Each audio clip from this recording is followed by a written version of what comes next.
You'll need some baking twine, and I splurged on this really awesome turquoise and white twine, so I'm going to use that.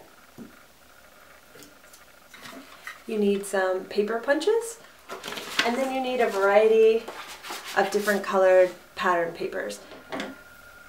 Cut out a length of twine that fits around the mason jar, enough to be able to tie it in a bow and have just a little bit of slack on the jar.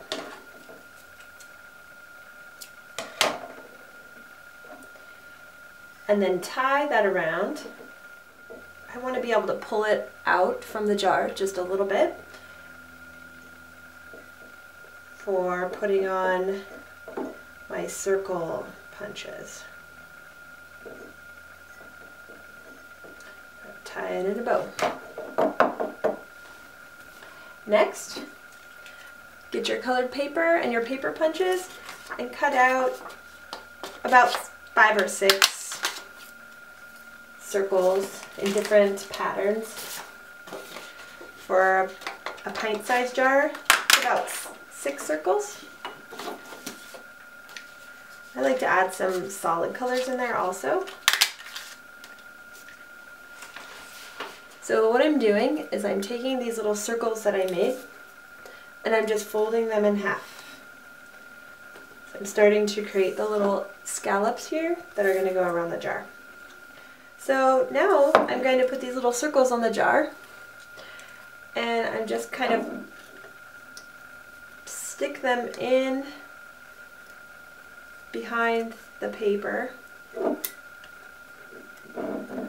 which is why I like to tie the ribbon on with enough slack so that I can pull it out away from the jar just a little bit to stick this little paper inside. I like to put a little dab of glue right inside part of that half circle so that it kind of keeps them closed. Most of mine end up flipping open. Like you can see, this one stayed closed, but this one opened up. But I think it sort of adds to the whimsical look of it all, so I don't really care if it stays closed or pops open or not, but I like to at least try to get it that way. And I'm just going to continue doing that until I get all the way around the jar. This is what the finished lantern looks like.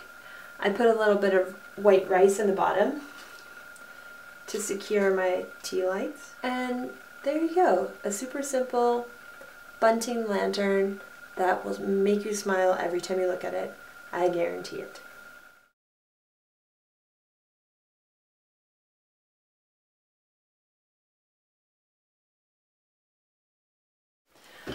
For a little bit more fun with bunting, I want to show you a simple way to make a bunting banner either out of paper or fabric. I use a template which I cut out of foam board. Originally when I started, I made a square of paper, like 8 by 8 inch square of paper, and I cut it in half to make triangles, but I wasn't super happy with the shape of the triangles. So instead I made a triangle that looks the way I want and made a template out of foam board. I can place my template on top of the paper or the fabric and use my rotary cutter that has scalloped edges. I bought a blade that will make these nice crimpy scallopy edges. Place it on the fabric, hold it down, and then press down and cut out my shape with the rotary cutter. All you'll need to make this project are some fabric or paper triangles. Then I like to get bias tape, single fold or double fold. It doesn't really matter to me. I just pick them out based on the colors. I like these colors. I actually prefer this skinnier version, but they didn't have this blue color in the skinny version that this color that I wanted. So I went with a little bit wider. It doesn't really matter. The nice thing about this though is that it has a little fold. See that? Where I can put a paper or fabric triangle into. to create an edge for my bunting. So this is awesome. So what I'm going to do today is make a decorative bunting banner to go above the window. I have blinds over the window. It's pretty simple, but I thought I'd like to add a little bit of color and a little bit of fun over there, so I'm going to hang some fun fabric bunting above the window. I cut out a piece of red bias tape,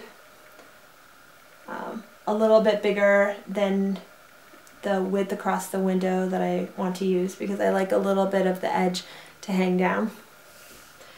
And I have a bunch of fabric triangles that I'm going to use. And I have fabric tack. And all I'm going to do is start placing these triangles into the fold of the bias tape and hold them down with a little bit of fabric tack. And when I'm done, one quick stitch across the top with the sewing machine, and I will have a beautifully cute bunting banner for the window. So for putting the triangles onto the bias tape, I have to admit that while I like the look of the skinny bias tape, it is way harder to put the triangles into. So expect to have lots of patience and to take your time, but know it's going to be a little bit more difficult than when you're using a little bit wider tape. It's going to be a lot easier. So if you want to make it happen faster, use the 1/2 inch wide instead of the 1/4 inch wide. Either way, totally doable. So I've learned that the technique that seems to be working best for me is to place the triangle close to the bias tape where I would like it to go.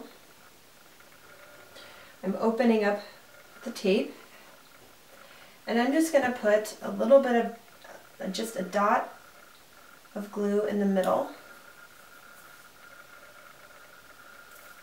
And this is really just going to serve to hold this triangle in place while I can get the rest of it situated. I'm going to put a little dot at one end, same thing, the inside of the fold. Looks like I need a little glue cleanup. Just to hold that one little corner down. Hey, that's not supposed to happen. I need to wash all this glue off my hands. And I'm going to put another dot at the end, at the other end. So I put a dot in the middle and a dot at two ends inside the fold. And I'm just doing that to just hold them in place, and it makes it a little less frustrating to work with since those pieces are mainly held down. Then I'm going to put glue, a bead of glue, all along the top edge of that triangle.